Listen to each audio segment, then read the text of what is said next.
This is a Note to Future Me dated March 15th, 2018. Want to do a little bit of a deeper dive into the recent Facebook Live webcast that was on March 8th from Edison Research Senior VP Tom Webster as he was sharing his insights about podcasting from the latest Infinite Dial survey. He had three takeaways in the conclusion that he presented the viewers to help podcasters get a bigger share of the voice of audience. First, he says, explain the content of podcasts, not the technology. And he's basing that on enough of the listeners get the technology. We don't have to explain it to them anymore. A bulk of America listening understands how to get a podcast. We're over that hump. It's now telling them that great content is there and they'll find it. So when respondents were questioned about what they liked the most about podcasts, their answers centered around four topics: content, connection, community, and learning something new. And really up to now, much of the current promotional practice, you hear it a lot, is talking about technical topics like the mobile apps and the RSS feeds. I mean, get into RSS feeds and you get the glassy-eyed look. And the different devices to listen to podcasts. He mentions that over the past 11 years that Edison has been tracking podcasts, the technology has gotten simpler. The takeaway, if podcasters would align their promotional strategies with the reasons that people listen, again, align their strategies with the reasons that people listen, the technology side should take care of itself. If you think about it, it's very much in line with all newish technology. That's how radio started. That's how television started. You get that potential listener, viewer, engagement opportunity peaked, they're going to find that product. It's in line with anything that is intriguing, that you create enough excitement about it, they're going to find it. Second, promote podcasts through push campaigns rather than pull techniques like discovery.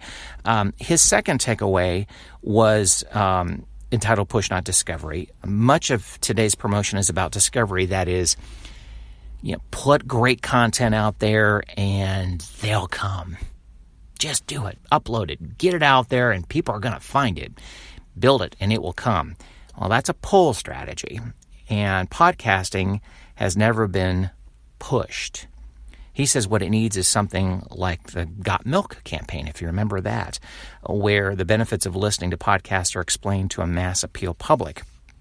For example, he says, you've already got the tools. Here's why you should do it. You've already got a smartphone. Here's why you should listen to a podcast or podcasts.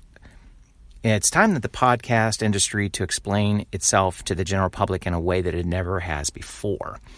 I see that clue right there that there'll be media groups, podcast groups, platforms like Midroll, Wondery. I don't think the NPRs of the world will do this because they already think they own the space. But the ones that are still on the edge, really edgy and just will do it. They're going to have some campaigns come out here shortly within this year that's going to follow that idea, is that it's here. Come and listen to it. Find out more. Here's what we're doing here. This is a cool thing. And creating that aura of, I've got to be there. I want to listen to that. Third is embrace social audio. From a smart audio study that Edison completed in partnership with NPR, one of the surprising results, according to Webster, is that smart speakers are beginning to make listening to audio a social event. Yeah. He says, now quote, "We've always defined podcasting as an intimate medium, something that happens between your ears. But now it's becoming a fun thing for groups, families, and couples to do." I just heard one of my podcasters talking about that today, that as she was having kind of a wine and cheese party at her house and, just kind of with groups and family and friends and such, they started playing her podcast on their smart speaker. And they all just sat around and listened and laughed and had a good time with it. It's becoming something like from the 1930s and 40s, where families used to sit around and listening to the radio in the living room. Plus, right now, it's also the first time that millennials and younger groups are listening to podcasts without earbuds. So, as he says, podcasters need to deliver water cooler moments in the way that talk radio and great morning shows can do. Good point. Again, it's that create something that's really, really good. And we are doing that already, but it's got to be talked about beyond the technology. It's that it's here. Let's get creative, that people are so excited that they already know it's in their phone. Click a couple of times and boom, there it is. A rethink maybe in order regarding both the content of podcasts and how they're promoted to make them appeal to more groups. He also goes on to say that reflecting on the impact of smart speakers, it immediately makes him think of the car environment. When you can simply ask for the podcast that you want to hear while driving, it becomes easier to listen without crashing your car.